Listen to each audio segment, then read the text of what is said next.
So welcome to today's session of R, and today we are going to start data visualization.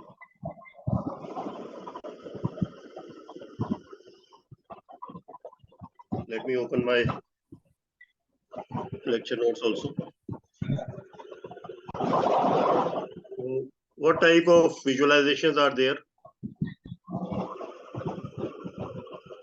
The basic visualization function in R is plot. Can you please mute your mic?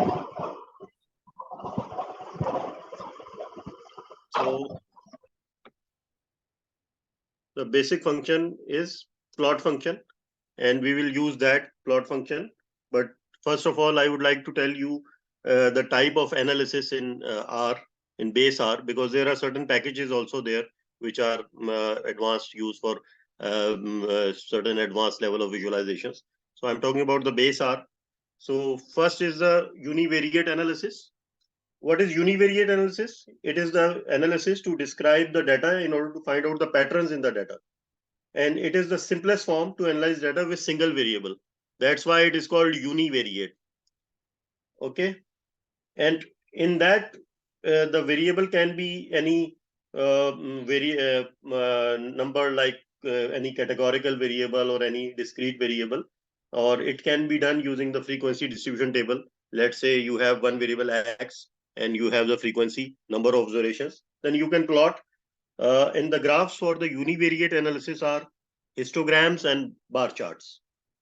Because if you have one variable only, either you are going to see the uh, stock data of particular index or the age of any students, anything. So if you have single variable and you are going to plot that, so this is covered in univariate analysis, and you have two options.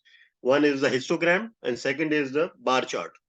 So you just load the iris data, and then we will apply these concepts on that data set. Okay. And let me tell you one thing that is very important, that what is the purpose of this univariate analysis by plotting the histogram or bar chart. The purpose is that we can see the outliers in the data. If there are so many observations which are varying from the normal or average observations, so the main purpose to draw a histogram or a bar chart or a scatter chart is to find out the gaps or missing data, to check the shape or symmetry of the distribution. What is the shape, either normal distribution or asymmetric distribution, which we have covered in the statistics session, and to find the outliers. So let me share the screen, then we will see it in our studio.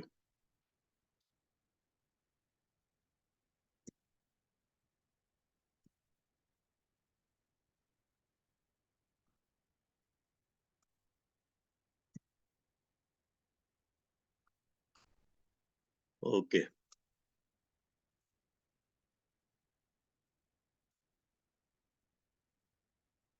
So can you see the screen now? Yes. You can see? Okay. So we can delete the objects from the workspace. Either there is a, if you see at the right hand side upper corner in global environment, there is a brush. So you can click that brush and everything, all the objects in the workspace are gone. Or you can give the command rm list is equal to ls and parenthesis close, that also works the same. So in that way, I'm going to load the iris dataset. Iris dataset is already there in the base R. If you want to plot the histogram, so you have to type hist, and in the parenthesis you have to give the variable name, first the data name, that is iris, and when you type, it's coming iris and isc. So I'm taking iris dataset, the first option, and then in order to take any particular column or variable, I have to give the dollar sign, and then anything sepal dot length or width, all columns are coming here, all options are coming here. So let's say I'm taking the first option, sepal dot length. I'm selecting this and control enter. So you can see at the right hand corner, the down corner, there is a graph histogram of iris, dollar, simple dot length. Okay. Are you following along with me? Yes. Okay. Yes. So this is just a basic graph. I am just going to give you some summary of this or overview so that you can apply the functions and you can learn more. Because if you see in the lecture notes, a histogram for each species using options like, then you can take the different options also and apply, and it's their breaks is equal to 9. And you can see the bar size, you can change the bar size also. So further, or you can change the color also. So call is equal to red or blue, you give the color will be changed. So you can apply multiple functions and just learn it. So this is the histogram. The second is the bar chart. And these all histogram and bar charts are covered in the univariate analysis when there is one variable only. So you can see at the x-axis, the variable that is sepal length, and the y-axis frequency or the number of observations are there. So that's why it is for the frequency distribution, to plot that frequency distribution. So what is a bar chart? A bar plot is used for categorical variable. Let's say in this iris dataset, we have different sepal length, petal length, or width, and we have one species uh, column or variable that is for categories. Different categories of species are there. So if you have data in which there are different categories, for that data, it's better to plot a bar chart or bar plot. So it's just how to create it. You have to give the command bar plot.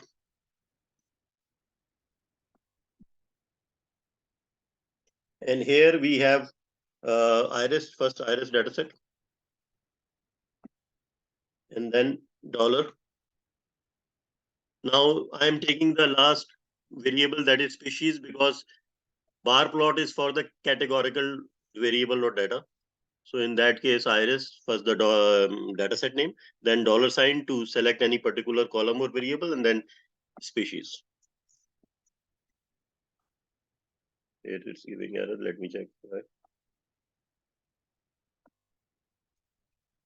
Bar plot.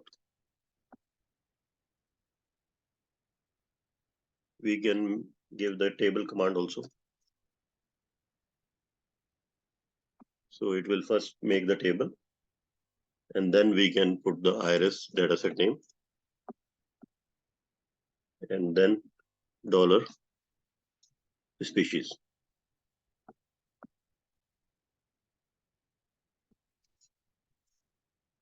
So here it's plotting the bar, but you can fix the sizes also. And secondly, it's there in the down. If you can see in the lecture notes, ylim is equal to c 0, 25. It's for the ylim means y limit, y-axis limit and size and all you can manage also.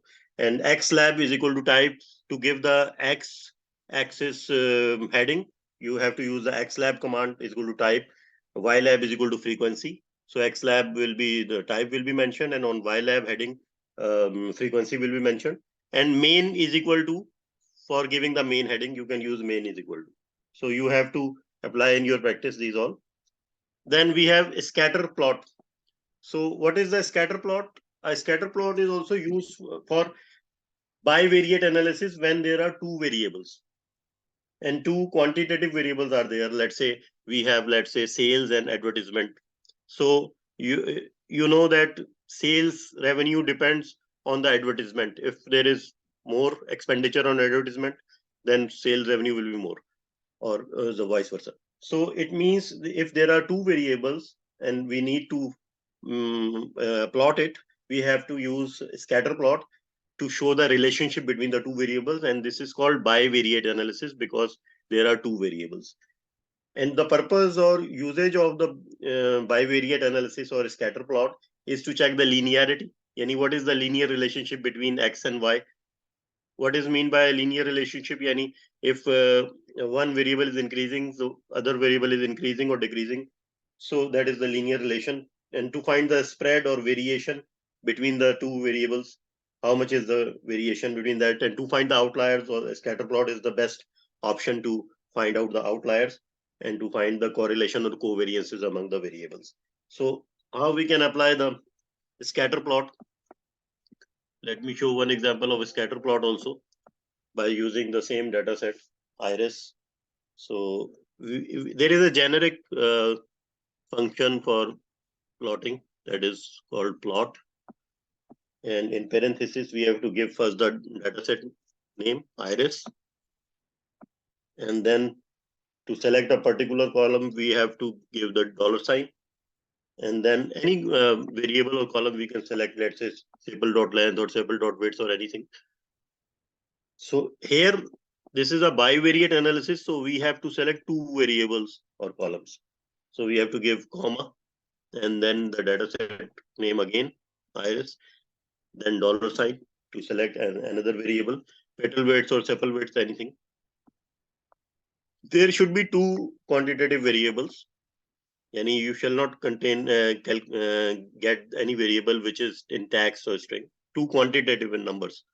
So in that way, this you can see at the right lower corner, the scatter chart is there or scatter plot is there, in which we can change the color also by giving call is equal to.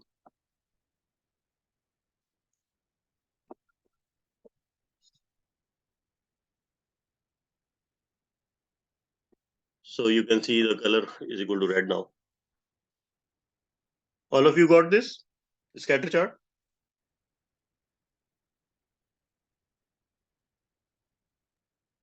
Got it. Okay, and you can see in this scatter chart, the dots are, some of the dots are very far away.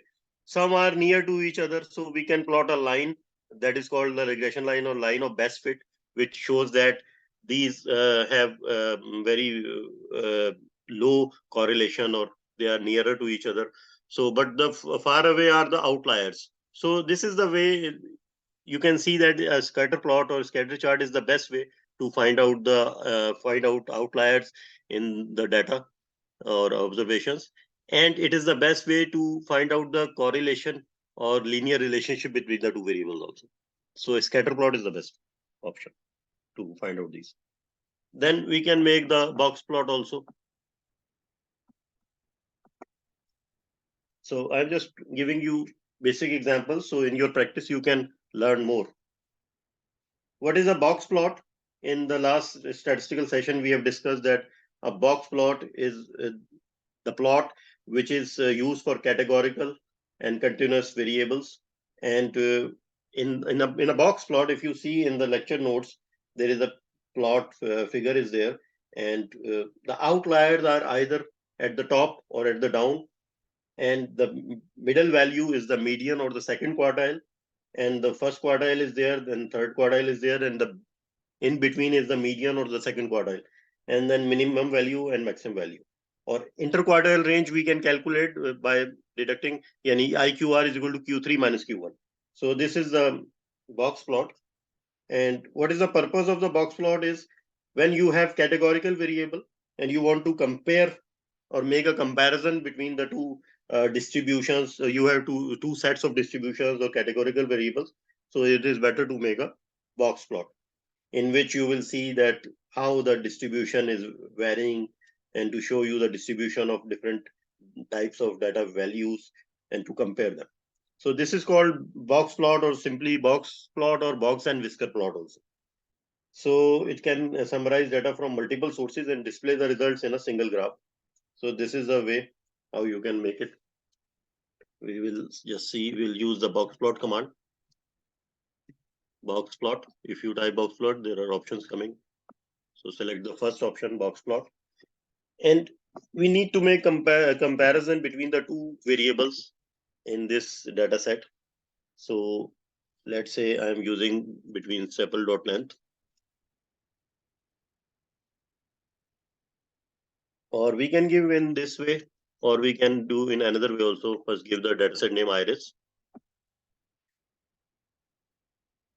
comma. Then we can give the column names or by dollar sign, not comma. Then first variable sepal.length, then comma iris. So you can give in number of ways. There is no single way of giving the commands or giving the codes in R. There are multiple ways. So you have to just learn or do your practice that how you can apply the codes. Then you can give the another variable that is simple width,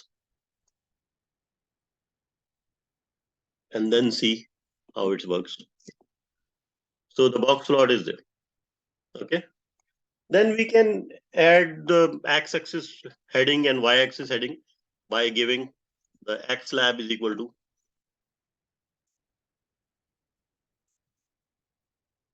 let's say the x-axis is you can give the sepal length, and on the y-axis you can take the sepal width, or simply I'm writing length and width. Y lab is equal to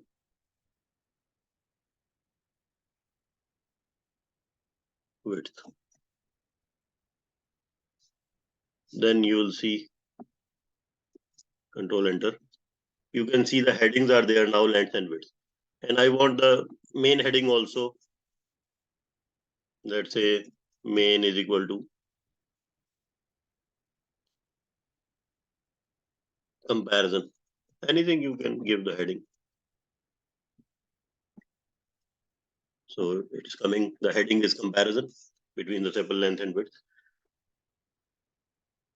And you can apply a number of ways on this box plot. So it's just for example. One example is also there in lecture notes. You can go through that also. And you can see this in statistics. In last session, we have applied one statistical measure that was summary command. And if you see in box plot, it's just a representation of the summary command. Because in summary, when you apply summary, it will give you the minimum, maximum, first quartile, second quartile, or median, and third quartile. So a box plot is a representative of the summary command. Okay. If I type here summary and I type iris dataset, and I don't want summary of the whole dataset, I want a particular column. So I can select any column, length or width, any quantitative column, and then control enter. So it has shown me down minimum value and maximum values at the corners, then first quartile, second quartile, or median, mean, and third quartile. So if you see the blocks plot, it's just a representation of the minimum and maximum values and the first and second and third quartiles. Okay. Now I'm moving on to next one. Clear?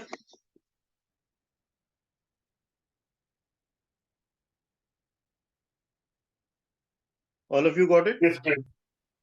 Okay. So these are some of the base commands in R for graphs or visualization.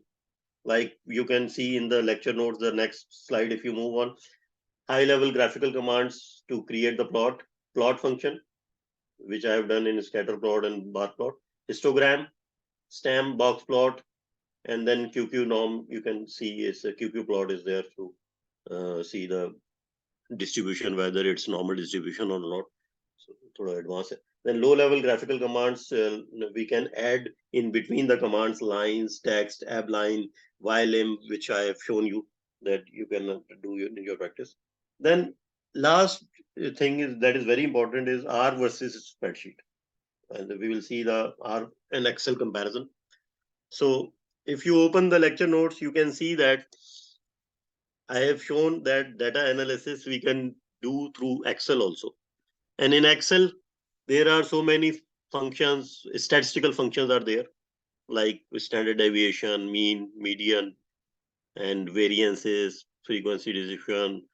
And in last class, we have done in our normal distribution, density function, D norm, and cumulative distribution functions, P norm, and R norm to generate the random numbers. So everything we can do in Excel also. But some of the basic statistical functions are there. And one is the data analysis tool pack. What is the data analysis tool pack? It's an add-in. So if it's not there, so you have to go to the file in the Excel. You have to go to the file options, then add in, and then you can put the check mark on the data analysis tool pack, and you can download this or add this add-in. So in the data analysis tool pack, if you are familiar, otherwise you can see in the lecture notes, there are so many statistical functions are there. Let's say correlation, covariance, descriptive statistics, regression. So we can apply this. Okay, so I just want to tell you that in Excel also we can do data analysis, but what is the difference between Excel and R? If you move on to the next screen, you will see the in R there are so many functions for data analysis. Like summary function is there. You have to install the R packages. A lot of hundreds of thousands of packages are there in R, and apply. If you get the data from any website, from any CSV file or anything, so you can import in the R, which we'll see today, and then you can apply the summary functions and some other functions to analyze the data. You can view the data set, you can see the first few files, last few files, summary functions, and you can perform a lot of hundreds of statistical functions in R. So what is the benefit of R when we compare to R with Excel? That in R, there are a lot of variety of functions and formulas are there, more than Excel. So even the data analysis toolbag is very good, but R has a lot packages available in which a lot of variety is there. And big data we can take in R from various sources, and we can apply the statistical functions on that. So this is the main benefit of R. Then what are the main advantages of R is that Excel has limited capabilities. It sometimes get crash, and it gets slow if you take data from some website or some big data having in petabytes or zettabytes. So it's a lot of data, high volume data. So it's not beneficial, or it's not good to use Excel. In that case, you have to use R or Python. So these are some of the advantages of R, that it has very good visualization tools. A lot of packages are there, let's say like ggplot2, and then it has a lot of statistical functions. It has very good time series analysis and modeling you can do. You can perform risk modeling. So a lot of things are there, and it's good, best for big data, and it has reproducibility. And once you do your just your scripts, you can save it, and later on you can edit it, and you can perform the functions. So reproducible ability to handle large data sets and visualization. In the last, I think second last sheet of the last session, you can see Excel versus R functions comparison. So in this slide, you can see I have mentioned that the function in Excel and then function in R, and R syntax also. So like there are a lot of functions like minimum, maximum, range, which all are available in Excel. Like you can give the range, and you can take the sum of the range of the cells, like A2 to C2 or F2 to F7. In R, same we can do by assigning a variable into vector. So जैसे वहां पे हम range देते हैं, और sum, mix, maximum, minimum, these formulas we are applying here in R, we are assigning a variable to a vector in the R. Then to find correlation, we have in Excel formula correl xy. In R also we have cor, cor, then x, y. So these are just some of the similarities in Excel and R.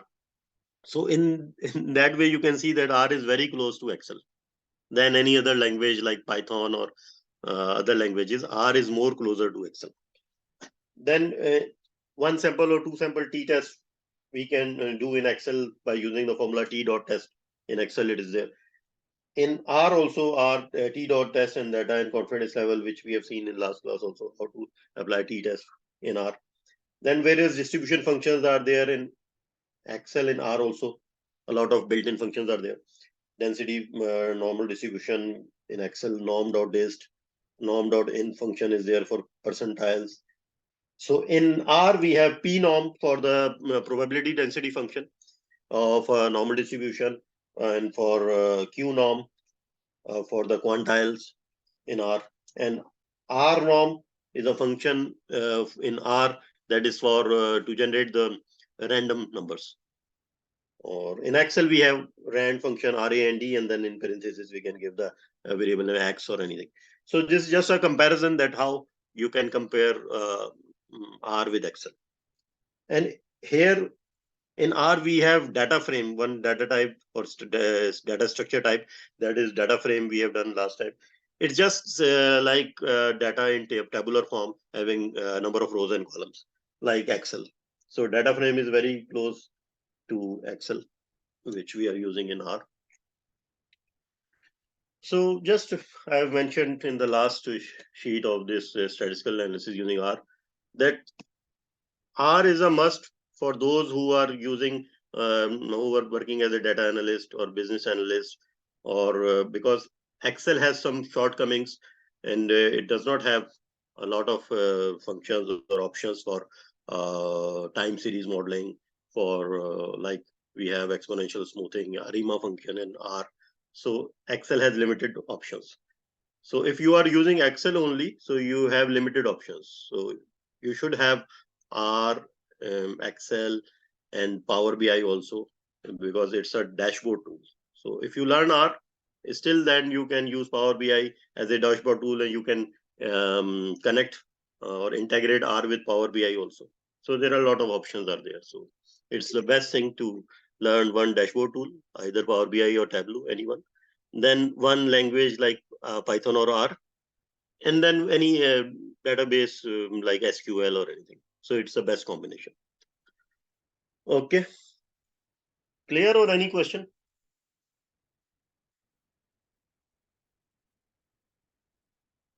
Hello. Shazad, can Yeah. you just help us in like loading one extra library from the site where you say that a lot of other libraries are there? Yeah, yeah. Now I'm going to start, because this Excel versus R comparison is very important. That's why I covered that. So now we are going to start the financial market analysis, and I will share with you the lecture notes for this today's class also, and it's very important. So first you have to, I will tell you there are multiple options. So I'll tell you how to get the data from the website, download it, and there is one or two packages are there in R which we will use also. So first you open the finance.yahoo.com. Can you open the website finance.yahoo.com?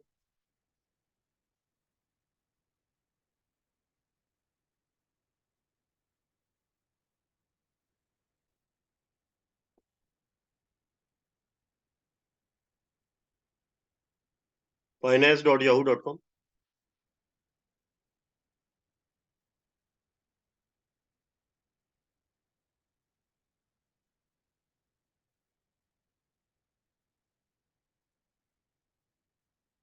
Hello.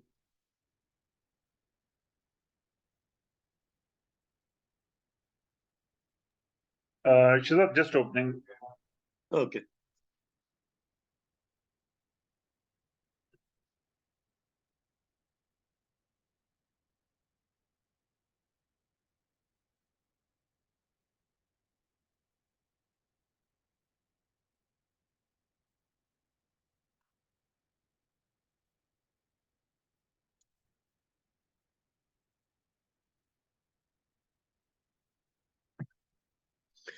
Yes.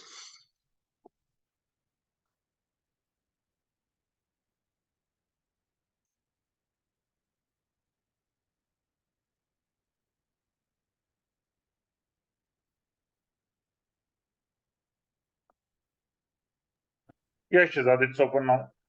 Okay. If you see at the top, there are some tabs like finance, home, watch list, my portfolio, and all this. So no need to go to my portfolio, just at the right side, and little bit any crude oil, gold is there. Then down there is a search option, and code lookup is there. So you have to write here any code. Let's say you want to see AAPL. So just write AAPL in that. Any AAPL for Apple company. These are called the tickers, like the short form. For Apple company, AAPL; for Microsoft, MSFT; for Amazon, AMZN, like this. So AAPL, just search it. Okay.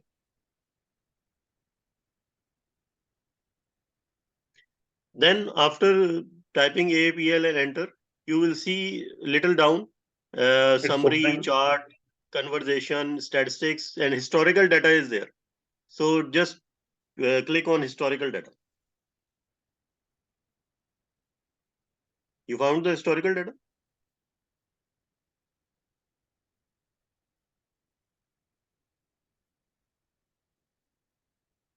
Just a minute. This might be for 5 minutes. Listen to. Summary, chart, conversation, statistics, historical data is there. Just click historical data.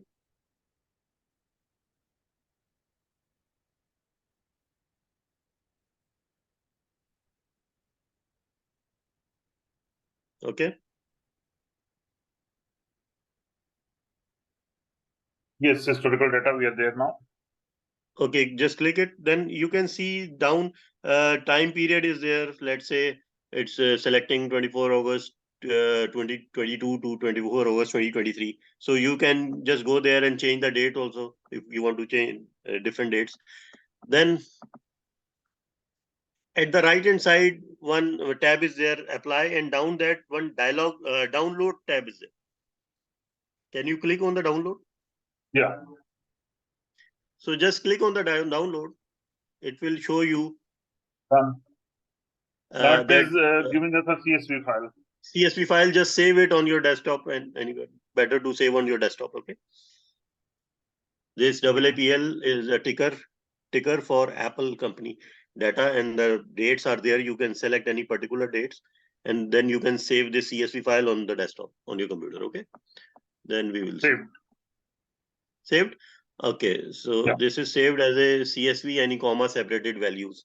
So this is the easiest way to get the data. Even you have Excel file and you want to import, you have two options. Even you have multiple options, but I'm telling you that the best option is first at the right hand side upper corner in R Studio, import dataset. You can get from there, or you can save that Excel file as a CSV file as a comma separate. CSV means comma separated value. So in that way, you can apply one function which I'm going to tell you now. That is, just follow me. You can see the screen. AAPL, because we have downloaded the Apple company's dataset. If we have downloaded IBM, so we can give IBM name, Microsoft, Amazon, a lot of data available. So here we have downloaded Apple, so AAPL, assignment operator, then the command read.csv. Okay, then parenthesis is there. Then in the parenthesis, in inverted commas, we have to give the file location or path. So now the best way is to go to the desktop where you have saved the file. Just right click, then down properties are there. Click the properties, then copy the file location or path from there, from the properties, and then paste it there in your R Studio. Okay. AAPL assignment operator read.csv in parenthesis, in inverted commas, in quoted marks under the parenthesis, quoted marks, inverted commas, then paste this file location or path. But take care that the sometimes the slashes are there, but these are not the backslashes, so we have to change the backslashes. So just change it to the backslash you have here in your keyboard. You can see that before other slashes are there, forward slashes. Now I'm putting the backslashes because it will not accept those slashes. So I am changing the backslashes. And then it's my location, C user Shadaksan backslash desktop. So whatever your location or path is there, just inverted commas paste and backslashes just put, and then after the desktop backslash, then the file name AAPL, because I have saved the file as AAPL.csv, and then control enter. So you can see at the right hand side in the environment, the dataset AAPL Apple is there. So all of you got this?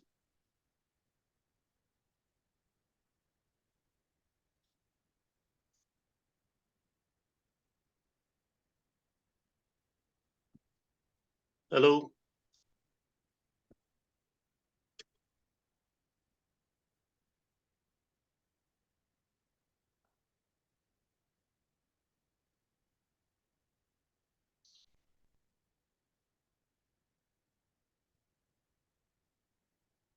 Siddharth, I'm Let me know getting an once you error. get this. Yeah, I'm getting an error. Let me just resolve it. Yeah. Please see the screen what I have given, because if any little dot is misplaced or something is there, then it will not accept. So just carefully, AAPL assignment operator, read.csv in the parentheses in inverted commas, paste the file location or path which you have taken from the properties.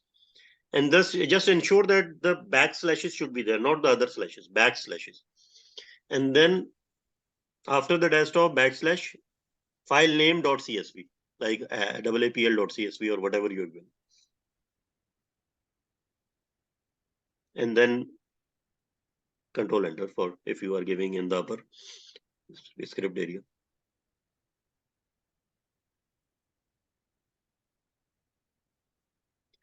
So anyone tried this?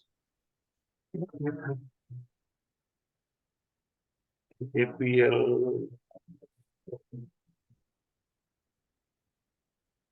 Then later we will see the other method also to get these data sets directly from the website. Instead of saving file as CSV, we will. Siddharth, I'm getting an error. What error? PDF formatting not allowed. Use escape. Can you see what I have given here? You can see my It screen. is giving me the bidding error not allowed. Use escape instead of /U2028. Yeah. I Is told you that something. change the slashes. ये slashes जो थे पहले उसको back slashes में convert कर दे. अच्छा. जी जी. ये जो एक बैक स्लैशेस होते हैं ना, ये थोड़े से फर्क स्लैश आ रहे हैं, फॉरवर्ड स्लैश कहते हैं शायद इसको. बैक स्लैशेस कर दें चेंज, और लास्ट में back slash file name dot CSV, and this should be in the path should be in inverted commas, coated marks में होना चाहिए. हाँ जी, इन्वर्टेड कॉमा तो कर लिया. हाँ, तो ये बैक स्लैशेस चेंज करें, मेरे ख्याल है फिर ये एरर नहीं देगा.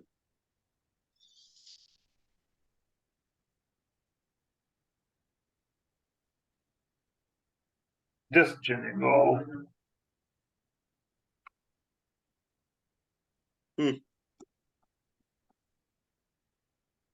सो बाकी लोग किधर हैं?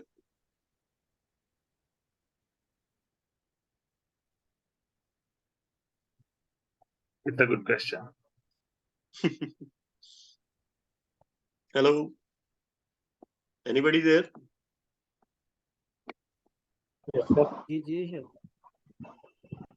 So, anyone got the result or no?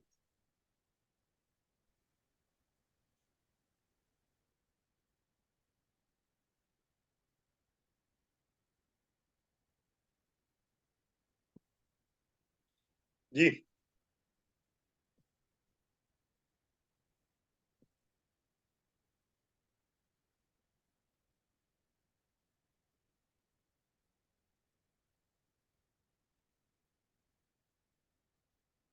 Done?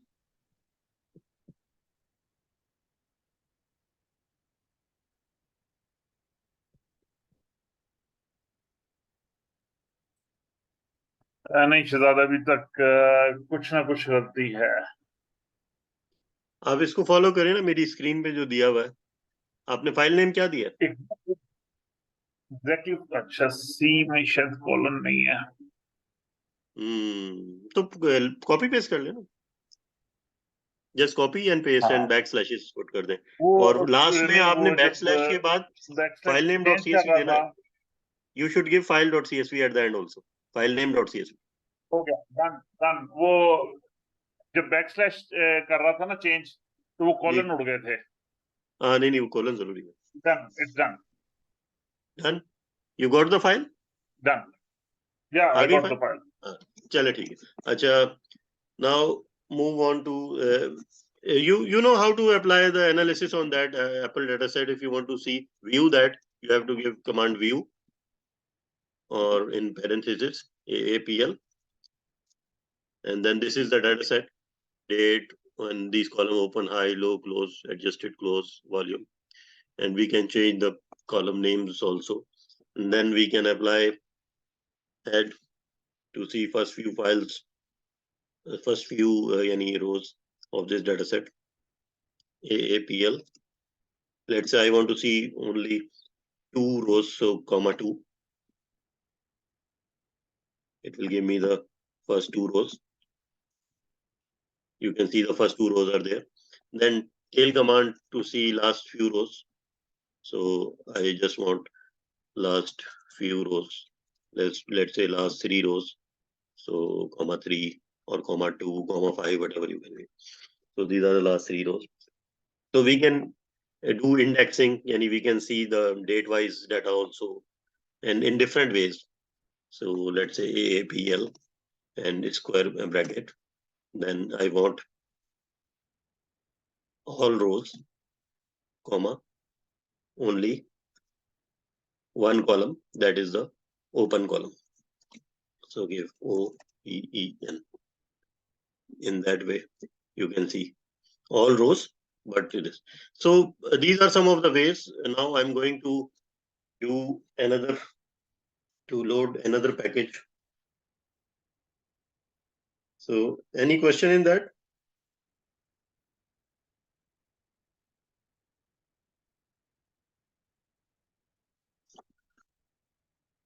So now open new R script.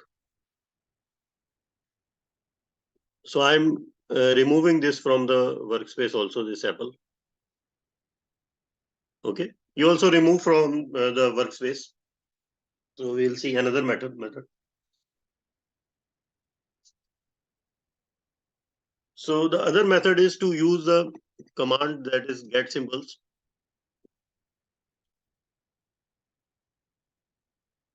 Get symbols. But for that you have to install and load a package that is called quant mode. So install the package quant mode first, then it will show you the quant mode functions. Quant mode, inverted commas, install dot packages in parentheses, inverted commas, then quant mode. QUANTMOD, quant mode. Okay. First install the package. Then once the package is installed, next time you, in each session, you don't need to install the package again. You just need to load the package by giving the library command, library, and in parentheses, the package name, that is quant mode. Quant mode is there, and then control enter. So I have already installed the package. So now I have loaded it by giving the command library in parentheses quant mode. So quant mode package is installed in your computer.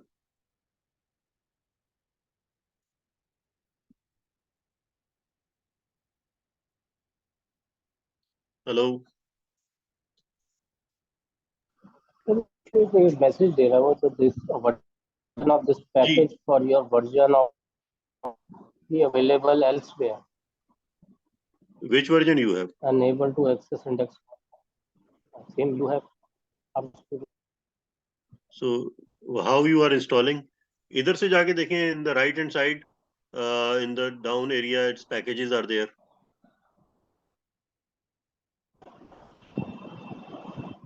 There down there is an option, install.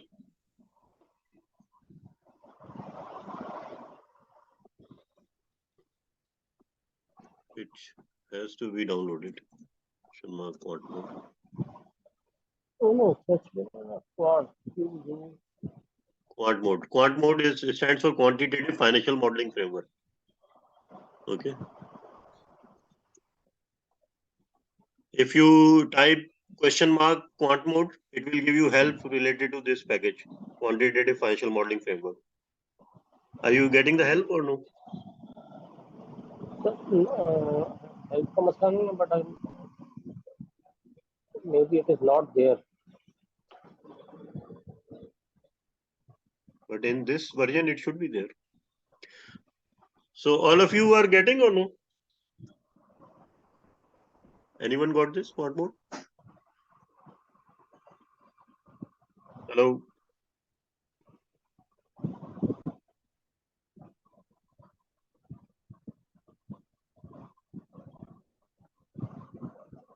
Hello.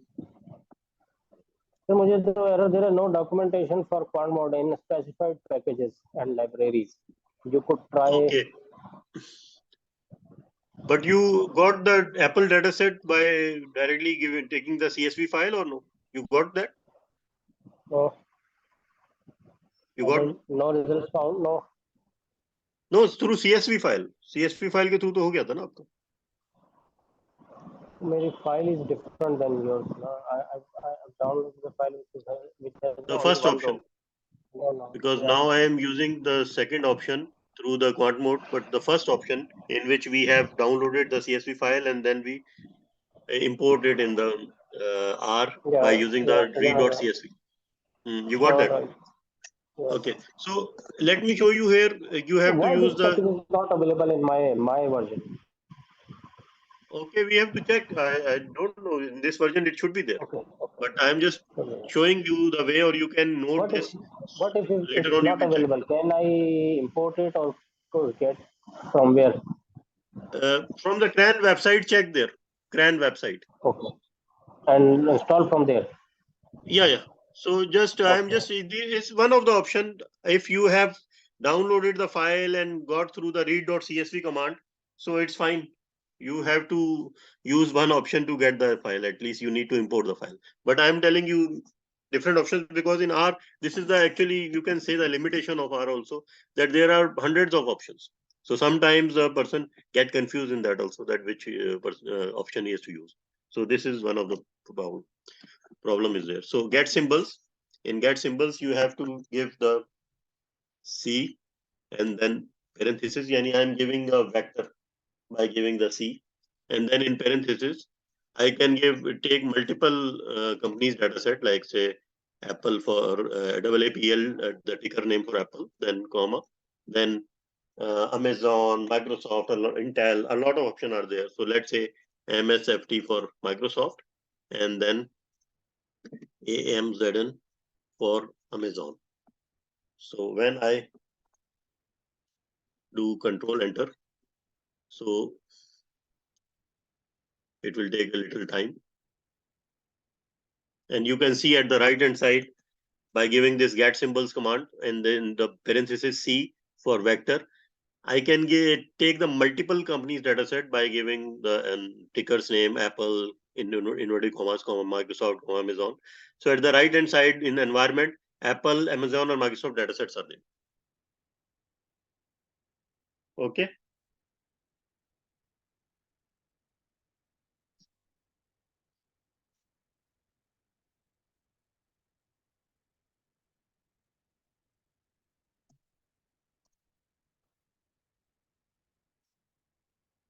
So this I have seen I've taken the Microsoft dataset by giving the command view in parentheses MSFT. Can you see that?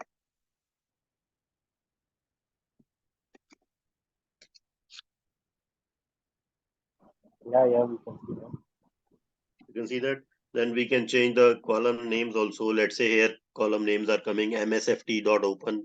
Then each column name is with MSFT. So I don't want this MSFT. So we can change the column name by giving the command column call for column call names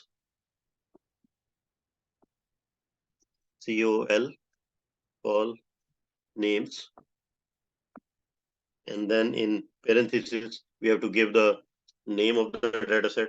Let's say this is a MSFT dataset Microsoft. Call names MSFT, and then assignment operator, and then I have to give the vector C, and in parentheses all the column names. Let's say the first column is msft.open, but I don't want this MSFT. I want simply in inverted commas open. So OPE, and I have to give the column name I want. I have to give that. The second one I want high, HIGH instead of MSFT high, and then comma, inverted commas, low, the third one, low, and then comma, inverted commas, the fourth one is close, and then the fifth one is in inverted commas. You have to give in inverted commas, volume, and the last one is comma, inverted commas, adjusted. I can give ADJ also. So now when I click enter, so you can see that in the upper left corner, the column names are changed now: open, high, low, close, volume, and adjusted. Can you see that? Column names are changed.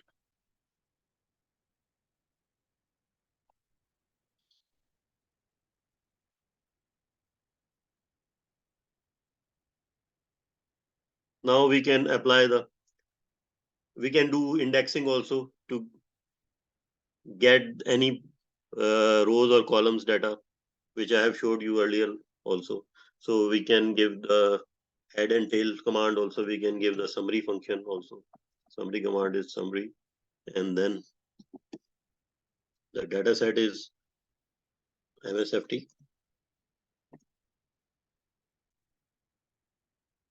dollar. Which column I want? Let's say I want the open prices, and I want to apply the summary statistics or summary command on the MSFT dataset, the column or variable open. So it has given me the index and open minimum summary statistical measures: minimum, maximum, first quartile, median, mean, and third quartile. And we can apply other options. Let's say we can apply the plot function. There is a function here that is called chart series. So there are multiple options. I'm just giving you examples of some of the options. So let's say my data set name is MSFT, then comma, multi dot color, because a lot of options are there. So I'm just giving you an overview of some of the options. Multi dot color is equal to true. Rest you have to do your practice. Theme is equal to, you can give the theme any theme like white or anything.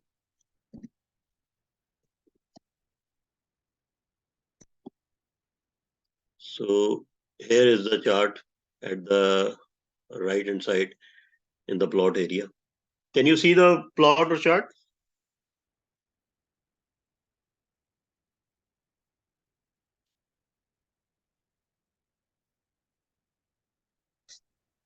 Hello. Okay. So now you can do indexing also in a number of ways. What is indexing? To extract particular rows or columns, which we have done before also. Let's say this data set is MSFT and you want to see any particular row. So you have to give MSFT square bracket. Let's say I want only all rows. So for all you have to give comma. First is the row index, then column index. So if I want all rows, for all comma. But I don't want all columns, I want only the high price. So I have to give in inverted commas HIGH high. And then when I enter, it has given me all rows and the high price only. Okay. So then suppose this is all the ways of indexing, how you can do indexing. MSFT. Now here I want, let's say, all rows, comma, but I don't want only high. I want high and low both. Okay. So I can give a vector C, parenthesis, and in inverted commas, high, and then comma, low, or let's say I want volume. So VOLUME volume, enter. So here it has given me all rows and only high prices and volume. Can you see this? All rows and high and volume. We can search by date wise also. Let's say I want a particular date, so I have to give the data set name. The data or what? By prices or volume? High and This volume. command, it has sorted data or no? Because Are you talking to it's me? not in the. Yes. Yeah, please repeat the question. the command you use for the price and volume, it has sorted the data or display the data in the date-wise No, data is in the order. Data is in the order. I am just order. retrieving the data, any particular row or column. So this is called indexing. So I am telling you how to do indexing. Data set name, Apple or Amazon or Microsoft, whatever. In square bracket, if you want all rows, so comma. First is the row index, Okay. then the column index. So if you want any two rows, you have to mention that rows. And if you want column any specific, so you have to give in the vector C open high or open volume like this. Okay. Or you can retrieve by date wise also by giving the date instead of the column name in the inverted commas date. So you just apply multiple ways you have to apply in your practice. Then if you want to see this class of this data set, so you have to give the command class and the name of the dataset, that is MSFT for Microsoft. So class Microsoft, it will give you the class of the dataset. XTS Zoo, this is for timesheet data. So time series data we will see. What is time series? Now I'm going to the time series data. What is an example of a time series data? Any data which is having a particular time period, for particular time period, let's say for monthly or annual, or it's showing the frequency of particular time. So that data set is called the time series data, and we can input that data set by different ways and then do analysis, perform analysis on that. So till now we have seen two methods, read.csv and through the quant mode package get symbols command, we have taken the data sets. So now we have certain other libraries or packages. Let's say f import is there. So we can use f import and get the data. Okay. So open the R script, new R script, Control L. I'm clearing my workspace also. Now if you type F and I should be capital, F is small and I should be capital. To import data package, it's from R matrix. F import package is a collection of utility functions to download and manage datasets from the internet or from other sources. So it is there. If you type F import, it will give you the dataset F import. But I have to put library F import. I am not giving the command library. To give library, and in parentheses I have to give F import. Then it will work only. Okay. So in F import, I have a number of options. So let's say I don't know what are the data sets or packages available in this F import. So I have to type data in parentheses. Package is equal to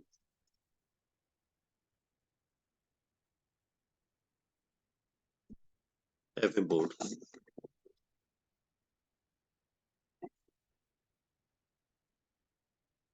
So it has given me the list of the data sets in the package F import. That is Amex listing, Nasdaq listing. Nasdaq is a stock exchange, that is National Securities Data Codes. And NYSE for New York Stock Exchange, and this SWX is Swiss listing. So this is just an example. So here we can take any particular data set and see and apply summary statistics on that data set. So this is some of the ways, and this is R matrix data sets. Okay. Then we have other packages also. Let's say F basics is there. So I'm telling you options so you can do in your practice. You can see what are the available. So we can do library by giving the command library, and the package name is F basics. F is small and B is capital here. F is small and B is capital. This is portfolio optimization through the R matrix. F basics, control enter.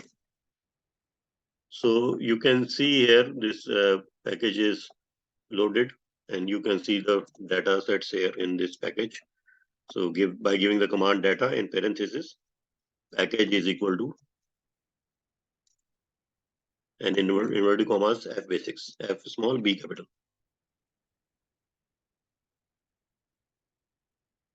So here it's showing the data sets in package F basics, hedge fund one, and capitalization, Dow Jones. Dow Jones is an index like S&P 500 index, that is Standard and Poor's index, Dow Jones index, pension fund, SWX, Swiss LP, loan portfolio, cars data, Swiss economy, and all this. So we can perform the functions like summary functions and other analysis on these data sets also. Okay. So there are different data sets available. Let's say we have Dow Jones, we have SWXLP, that is loan portfolio, so is loan portfolio. So I want to see that, so I can give the command view, and in parenthesis, I can give SWX. So SWX listing and SWLP is there. So I'm taking SWX. So it's loan portfolio data. So this is the data set.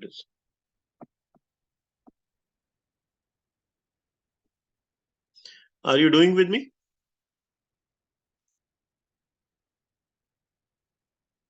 Hello?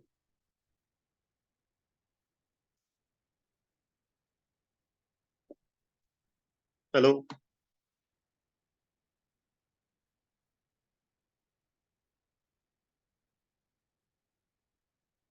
Anybody there? Yes, sir, there. Okay. So we have another package, that is F portfolio. F portfolio में भी आप क्या करेंगे? First, I am removing this and opening a new script. So where the command is library. So just an overview of all the packages. So whenever you have time, just go through it and do your practice. Library F portfolio. Here you have to give F small and then portfolio PURD. So when you write it, there is an autocomplete function. So it will show you R matrix portfolio selection, F portfolio. But F and everything should be small. F portfolio, control enter. So it's loading.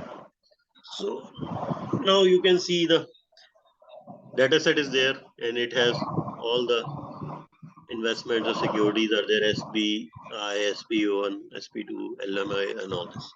So here we can apply the data sets. I want to see the data sets available in this, so I have to give the command data, and then in parenthesis, how many packages are there in this library, or how many data sets are there in this package, F portfolio. So the command is data, and in parenthesis, package is equal to, in inverted commas, F portfolio.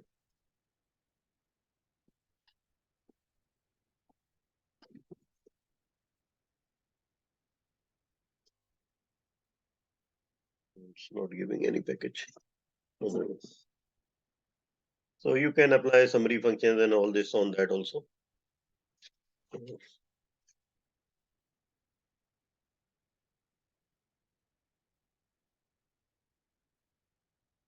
So we have GCC index also. Let's see where is the GCC index, is there in this or in other package. GCC index is there. So you can give the command view and in parenthesis GCC index. It will show you the GCC index of all the countries. So this is the data set in the GCC index. That is BAH for Bahrain, KUW for Kuwait, OMA for Oman, and KSA for Kingdom of Saudi Arabia, UAE, and QAT for Qatar. You got the data set? Hello? You got this GCC index? जी sir. अच्छा, अब इसमें आप summary functions apply कर सकते हैं. Let's say I am interested in the KSA variable or column. So see this in this GCC index, I want to apply summary function only on the GCC index dataset name dollar KSA. So KSA DSC is there. Enter. So it has given me the summary statistics for the dataset GCC index and in column KSA. Now I am interested in summary statistics for the GCC dataset name, yani GCC index, and $sign for any particular column. Now I'm interested in the KUW, Kuwait. So it has shown me the summary statistics for the GCC index Kuwait. Okay, so these are some of the ways to get the data and apply the summary statistics on that. So you can go through this and I will share with you the lecture notes for today's class also. So in your practice, you can apply all these functions. We have sample mean and covariance estimations and covariance, correlation, skewness, kurtosis. So these formulas are there. So you just need to apply these formulas. And these are the libraries which I have discussed with you. So what is the next area? Now I will show you the financial risk measures. And there are plotting functions also, which we can use. And it's simple plots are there. Let's say I want to plot any particular index. Plot. And I want Swiss index, SWX, LP or SWX return. So I can give the plot function and then in parenthesis SWX or SWX LP or control enter.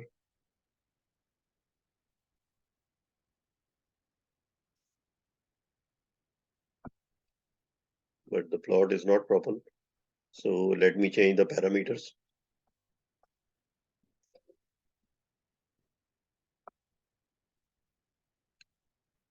Plot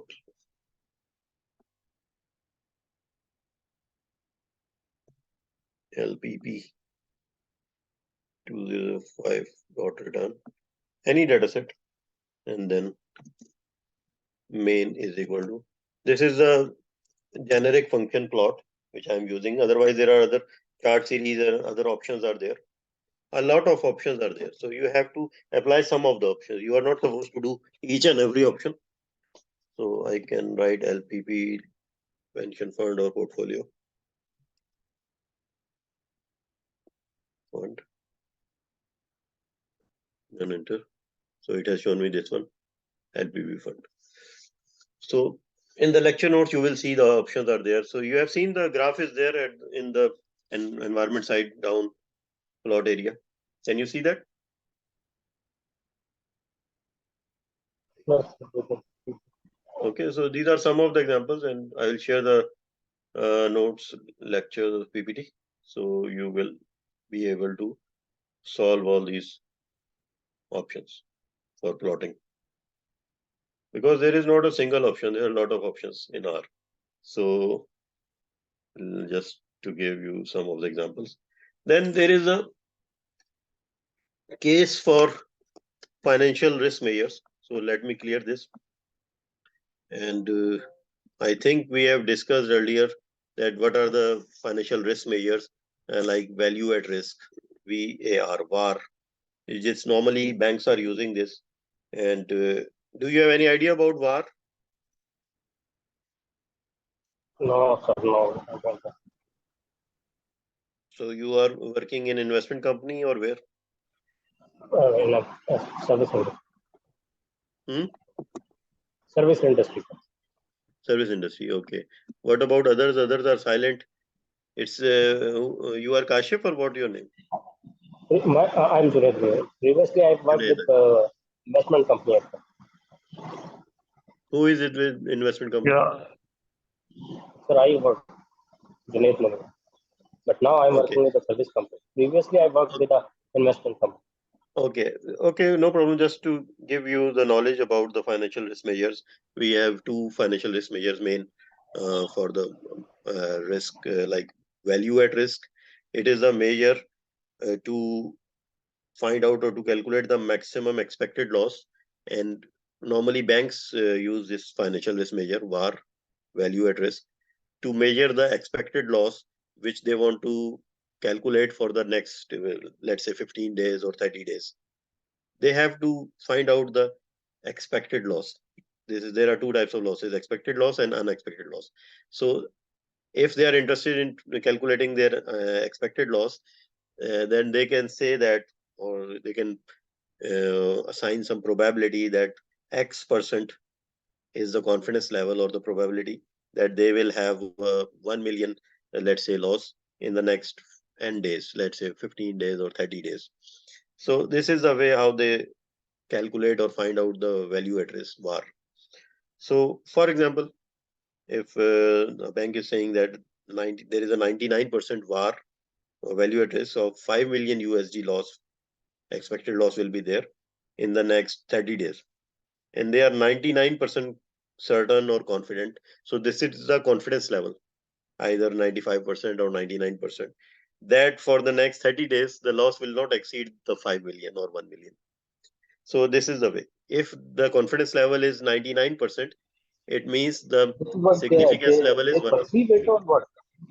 Hmm? What does that mean? Confidence level.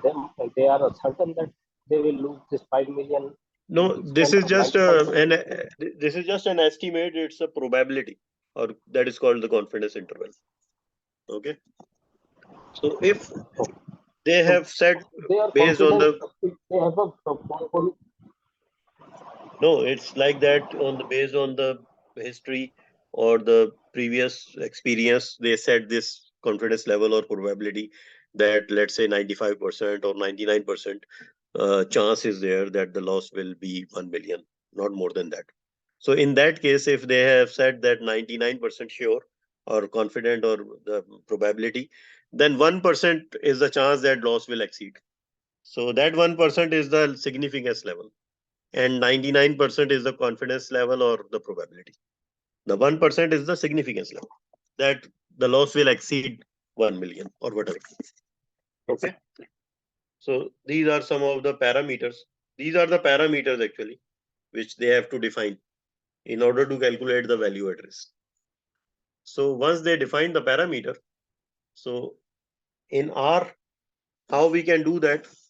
Let's say our confidence level is 99%, and we are going to calculate the value at risk, VAR, at 99% or 95%, whatever. When our average, that you can say AVG, or the symbol is mu, so I'm taking the variable mu is equal to 4%, and standard deviation STD is equal to 3%. Anything which the parameters they have estimated. So based on that, we have to define the confidence level and the alpha, and this average mu and standard deviation all. So let's say I'm assigning the variable for average. I'm assigning the variable mu, assignment operator, 4% or 0.04. So control enter. Then STD or standard deviation is 3%. So assignment operator 0.03, enter. Now my confidence level is 99%. It means significance level or alpha is 1%. So in that case, I have to define alpha, assignment operator. If confidence level probability is 99%, then the significance level that is called alpha is 1%. So that is 0.01. Control enter. So it means my confidence level is 1 minus alpha. I am just defining this 1 minus alpha, otherwise no need of confidence. In the formula, we will use alpha. Okay. Then in order to calculate var, we have to use the Q norm function.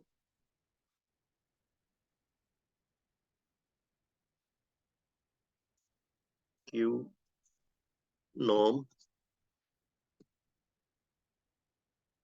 And if you type Q norm, it will show you the normal distribution, density distribution function or quantile function. But for var, we are using Q norm. Here we have to give mean and standard deviation values.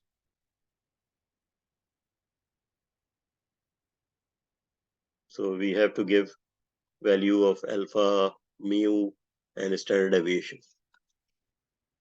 So I have defined the variable alpha,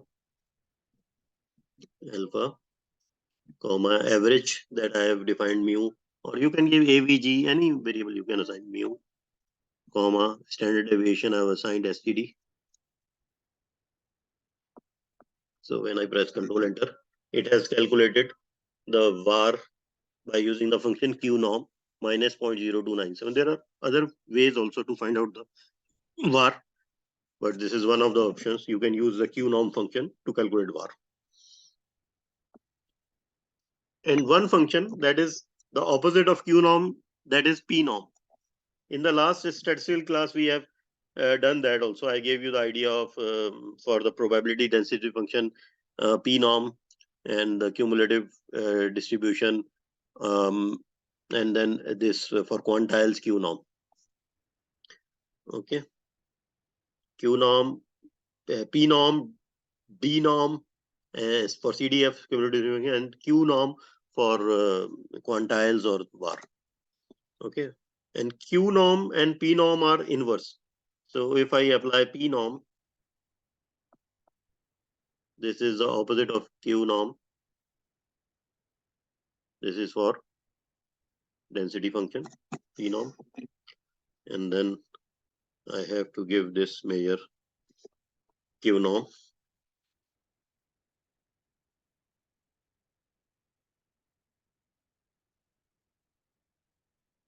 So you got this var or no?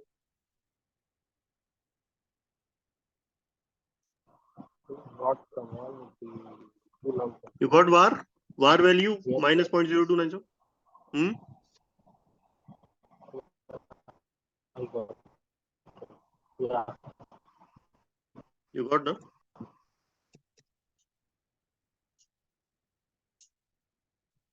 Then I am just calculating P norm also just to show you that these are the opposite. So P norm in parenthesis, I have taken the value of Q norm which we just calculated minus 0.02979044. Then mu, that is the average, and then standard deviation that I have defined STD. So once I double click this, it has calculated 0.0099. So almost 9.9%. So this just to show you the Q norm and P norm, and then we can generate the random numbers also. In last class, we have seen how to generate the random numbers by using the R norm function, and it is used for simulations. So let's say I am using the variable sim. For any variable name, you can assign X or Y for generating the random numbers by using the function R norm. It is the density distribution function and random number generation for the normal distribution. So R norm, and in parentheses, I have to give that numbers like 100, 1000 or whatever. So let's say R norm 100, and then value of mu and standard deviation, that is sigma. So mu, comma, my standard deviation variable is STD. So control enter. So it has calculated, it has assigned this to the variable sim. For simulation, I have given this sim, control enter. So 100 numbers it has generated. Okay. Now let's say we want to calculate the quantiles for this, let's say 1% and 5% quantile. So we have to give the quantile function. Quantile. And then if I want only one, so I can give 1% or 5%. But if I want two, so I have to define the variable, which I have just assigned sim. And then in comma C parenthesis, I have to assign the factor for two. If I want to define two quantiles, let's say the first is 1%, 0.01, comma, second is 5%, 0.05. In that way, we can assign the formula quantile sim C 0.01, comma 0.05. Control enter. So it has calculated the first 1% quantile and at 5%. So that's why I have given 0.01 and 0.05. Or you can give 5% and 10%. So this C vector is given for in order to calculate the two quantiles. Okay. So have you calculated these quantiles? Yes, sir. So you got the idea of VAR or any question? Got the idea, but I am unclear about its usage. Usage is in normally in banks, but why I am teaching you this, because sometimes if you see that you have concern with the credit risk or this, so VAR is the most useful measure. So if you type help for VAR question mark, it will give its VAR risk is there, and computes covariance and C VAR portfolio risk is there. So maybe it will give you help. Yes, portfolio risk is there, but that is another thing. So I'm talking about VAR value at risk. You have to calculate by giving the formula, because there is no specific function in R to calculate VAR. You have to calculate by giving formulas. Like there are other options also, but you can calculate with this formula like quantile, or with Q norm formula is there. You have to give Q norm, then in parenthesis alpha value, that is the significance level, comma average, that is mu, comma standard deviation. In that way, you can calculate VAR. And this C VAR is another thing, that is conditional VAR, because the VAR has a limitation that it does not tell us what is the value of expected loss beyond the VAR level. Let's say we are saying for the next 30 days, the expected loss will be 1 million. 99% confidence that the expected loss will be 1%, 1 million. We are 99% sure. But still, there is a 1% chance that the loss will exceed by this 1 million amount. 1% chance is still there. If we are confident that the confidence level is 95%, then it means there is a significance level or alpha of 5%. There is a 5% chance that the loss will exceed. So in that case, if you are 95% confident that the loss will not exceed by 5 million or 1 million, then there is still a 5% chance that the loss will exceed by this amount. So the VAR, it has a limitation that it does not tell us what is the amount of loss beyond this level. So in that case, a conditional VAR will come. That is called C VAR, or also that is also called expected shortfall. ES and C VAR, same thing. So when you calculate C VAR, it will show you the loss level beyond the VAR level. Okay. So now we have some useful R resources which I have mentioned in this lecture notes also, and I'll share with you within half an hour or within 1 hour this today's lecture notes PPT, and it will show you at the last page, last slide, some of the useful R resources which you have to use, which will be very helpful in your practice. There is the rseek.org website, then rmetrics.org. It has a number of packages or libraries. R matrix we have just today we have used F basics and F portfolio. This is from R matrix. Then we have R bloggers, a very famous and very useful website, that is Stack Overflow. If after doing this R course you want to apply your knowledge of R and you want to see the projects what are available, you can see the Stack Overflow website. In Stack Overflow you can find out any the solution of any problem you will be confronted, or for any project or any help, anything, at the Stack Overflow, very good website. And then kaggle.com, it's also for data science community. You can download a number of hundreds of thousands of data sets are there. Let's say if your industry is service industry or any other manufacturing industry, you want some data set to practice, so you can go to the Kaggle website, and just in the search engine you have to write the data set name that you want, the, let's say, production data or any other type of data, cost data. So it will give you that data set. You can load it in the, you can save it first as a CSV file and then load it by using the read.csv command. That is very useful. And once you load the data, then you can apply, you can analyze the data. You can clean the data first. You can analyze the data. You can perform statistical functions on that, averages, standard deviations, variances, and you can perform a lot of things. You can plot or visualize the data. So a lot of options there. So kaggle.com is a very good website. So once you will be doing your practice, just go through the website and try to download the data.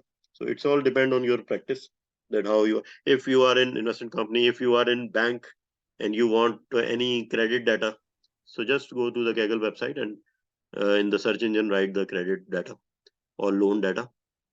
It will give you the data set. Just save it as CSV and load it in the R environment, R Studio, and then you can perform risk modeling on that. You can perform statistical function of that. You can perform time series modeling on that. So this is all about how you are getting the data and then how you are analyzing or performing statistical functions on that.